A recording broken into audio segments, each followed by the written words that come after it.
How's it going, everyone? So this video is about how to take off quickly and why it's important.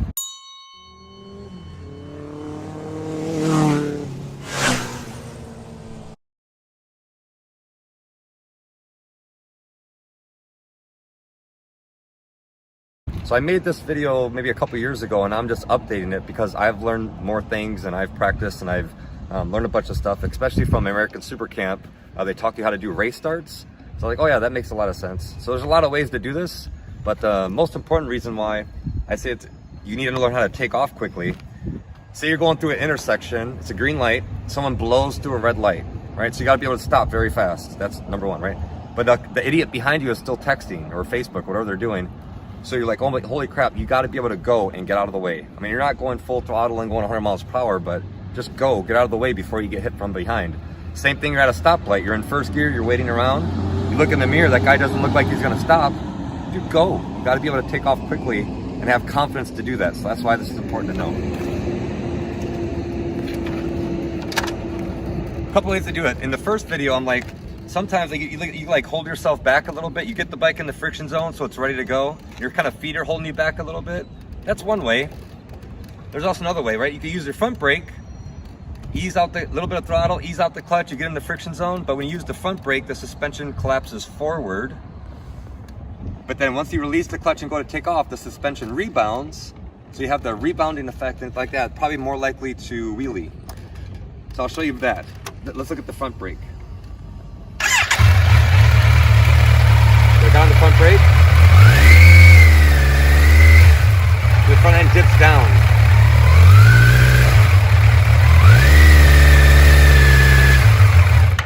So if I'm on the front brake, I ease out the clutch, like I'm holding the front brake, I'm ready to go. The front end is dipping down. So once I go to take off, it's just gonna rebound and all the weight will go to the rear, more likely to wheelie. Now if I use the rear brake, however, the opposite thing happens. When I'm on the rear brake, ease out the clutch, I'm getting ready to go, the rear end squats. So now the bike is already squatted, so once I take off, it's set the way you want it to be.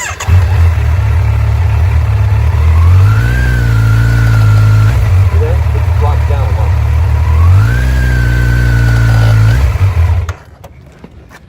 So with the front brake, front end dips down a little bit. When you go to take off, it's gonna rebound and go to the back, and then you could wheelie. With the rear brake on, ease out the clutch, a little bit of gas, the rear end squats, and you're kind of like getting ready to go. So once you go to take off, you're good.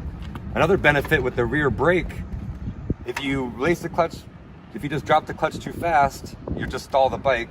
If you ease it out so slowly, you just be burning the clutch because you're trying to get the full throttle as soon as you can, or just take off fast. You don't have to go full throttle. You're just trying to take off fast as soon as you can. So it's like 1 second, it's like one. Like Danny Walker says at Super Camp when he's teaching this, you kind of just like throttle and clutch almost at the same time, right? But with the rear brake, it gets a little bit too much. You start to wheelie, your foot's already on the rear brake. You kind of add a little bit of rear brake pressure so the front end doesn't wheelie. So let me show you.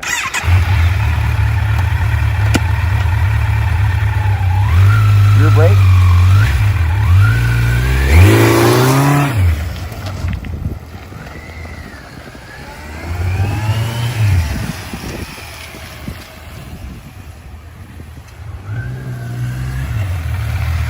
I'll show you front brake and the difference.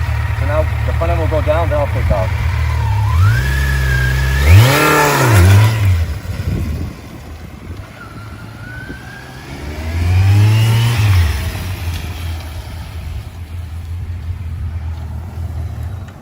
That way with the front, when I got on the front brake, the front end collapsed. When I went to take off, the front end came up a little bit. It was like the tire was off the ground, and that's not what I want to do. With the rear brake, the bike is already squatted and planted, and you just go. I'm not taking off to 100 miles per hour. I'm just only going 20, 30, but it's just enough to get the hell out of the way so I don't get killed from the back. So I know what you're thinking. Okay, dude, you have a 900cc bike. I have a 300. I can't take off fast like that. Hey, I'm glad you asked. You have a smaller cc bike? Okay. Here's my buddy Chris's bike, the man behind the camera. Same bike I have. 2018? Yeah. 2018 CRF 250L Rally. Now you can probably really see the dramatic change of the suspension because this has like a 9-foot suspension travel. So let's see it. I'll do the front brake so you can see what that looks like. I'll do the rear brake and then I'll take off a couple times fast. So watch it on the front brake.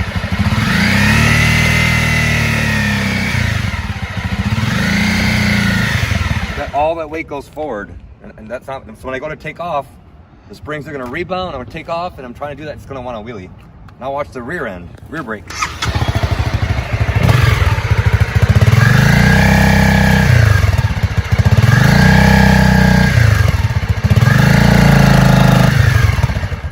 That rear end squats, I'm getting ready to go. It's like planted, the suspension's already set. Now when I go to take off, I'm good. And if it happens to get a little bit too high up, it wants to wheelie, I'm on the rear brake. Just hold that foot on the rear brake. With the rear brake, I'm on the rear brake. I'm not just doing this. I'm not moving my foot back. I just stay covered, just in case it wheelies, right? I go to take off, I'm just easing off pressure a little bit, but my foot is covering it until I get out of the way so I don't get hit from the back. So now I'll show you a couple takes off. A normal one, a good one with the rear, and I'll show you with the front.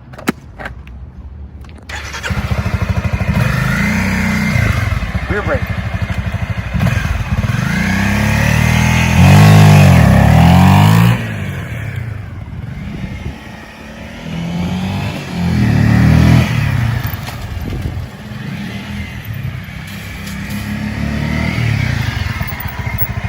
Keep in mind, if you're practicing this, warmth, heat is the enemy. You don't want to keep on practicing like that because it's so hot and you're trying to take off. So you don't do this a million times. If you're doing it wrong, you could jack up the clutch. So it's just, that's why if you ease it out too slowly, right, you're trying to get going fast, but you're just like, you're just burning up, right? It's gonna get too hot. So maybe a couple times a week just to get used to taking off in case the idiot is not stopping. That's okay. That's what you want to do, right? And this has saved me, I think 3 times so far. I'm literally at a stoplight, I'm waiting. Dude, that guy ain't stopping. I start to ease out, I start to go a little bit, I got my escape route. Okay, he's not gonna stop. I go to take off, no kidding, right into the intersection. I'm like, I would have been dead. You gotta know how to take off. So the first time I did that, first time riding this bike in forever and trying to do this, so that time the friction point was a little bit farther away than what I expected. That's why I didn't go. So I want to get to the point where it's like biting. It's like, okay, the bike wants to go right there, then you're ready to go. One more time with the rear brake.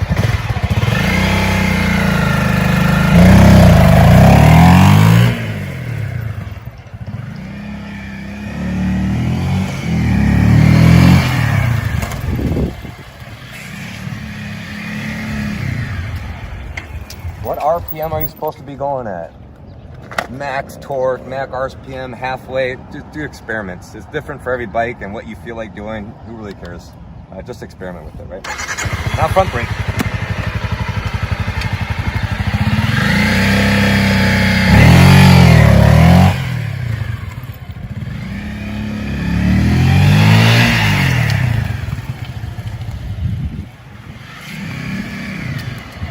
There's a second delay. When I go to take off, the bike first rebounds, then it goes to the rear, and then I take off, and then I go to launch, and it's too much time to waste. You just got to be able to go. Rear brake.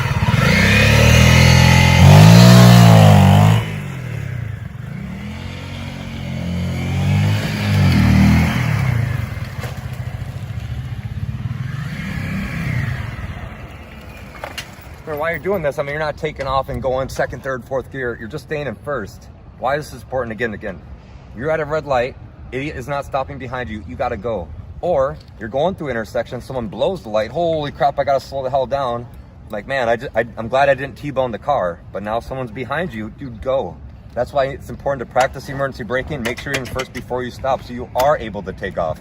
But if you go to take off, your bike stalls, dude, you're dead. We got a Fast and the Furious, Fast and the Foolish over there. Anyway, show up to practice. Go practice this stuff. Not too much, don't burn out your clutch. Just practice getting comfortable taking off quickly, and it could save your life, you never know.